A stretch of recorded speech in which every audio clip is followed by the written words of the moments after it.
cute ng emoji yung ginawa niya, be. Tingnan mo, babae, naka-dress up, may corona. Uy!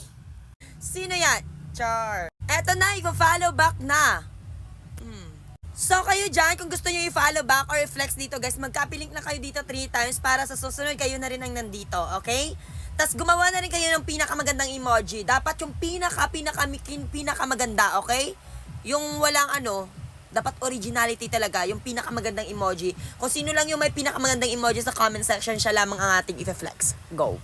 At sa mga nais pumasok sa group chat ko, makinig na mabuti, pero kung ayaw mo, skip mo lang ang video ito. Mag-subscribe lang kayo guys sa ating YouTube channel ha. Madami na kami dun sa aming YouTube, sa aming group chat eh. Ayan, para dumamihin yung mga followers. Kung gusto niyo lang naman, 'di ba? Mag-subscribe lang kayo kasi doon ako bumabase guys sa mga ipapasok ko sa group chat ko.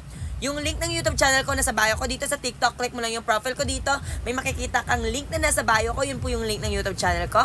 Subscribe ka doon. I-click mo yung notification bell. Mag-comment ka pa sa mga video natin doon para pag nakita kita or ma-notice kita, magugulat ka na lang na nandun ka sa group chat ko, be. Okay? Bye-bye.